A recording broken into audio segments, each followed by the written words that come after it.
ਵਾਹਿਗੁਰੂ ਜੀ ਕਾ ਖਾਲਸਾ ਵਾਹਿਗੁਰੂ ਜੀ ਕੀ ਫਤਿਹ। ਫਤਿਹ ਪ੍ਰਵਾਨ ਕਰਿਓ ਜੀ।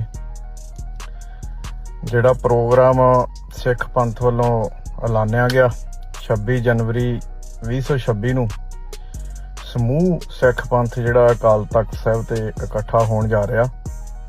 ਜਿਹੜਾ ਸਰਬੱਤ ਖਾਲਸਾ 1986 ਦੇ ਵਿੱਚ ਜਿਹੜਾ ਬੁਲਾਇਆ ਗਿਆ ਸੀ ਉਹਨੂੰ ਮੁੜ ਸਰਜੀਵ ਕਰਨ ਵਾਸਤੇ ਜਿਹੜਾ ਸਿੱਖ ਪੰਥ ਉੱਥੇ ਇਕੱਠਾ ਹੋ ਰਿਹਾ ਤੇ ਸਾਨੂੰ ਸਾਰੀਆਂ ਜਥੇਬੰਦੀਆਂ ਧੜੇਬਾਜ਼ੀਆਂ ਤੋਂ ਉੱਪਰ ਉੱਠ ਕੇ ਸਿੱਖ ਪੰਥ ਨੂੰ ਉੱਥੇ ਇਕੱਠੇ ਹੋਣ ਦੀ ਲੋੜ ਆ।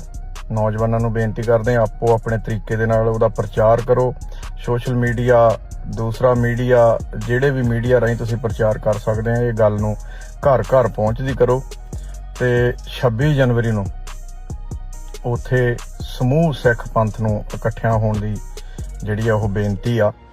ਤੇ ਕੋਈ ਵੀ ਜਥੇਬੰਦੀ, ਕੋਈ ਵੀ ਧੜਾ ਇਹ ਨਾ ਸੋਚੇ ਇਹਦਾ ਪ੍ਰੋਗਰਾਮ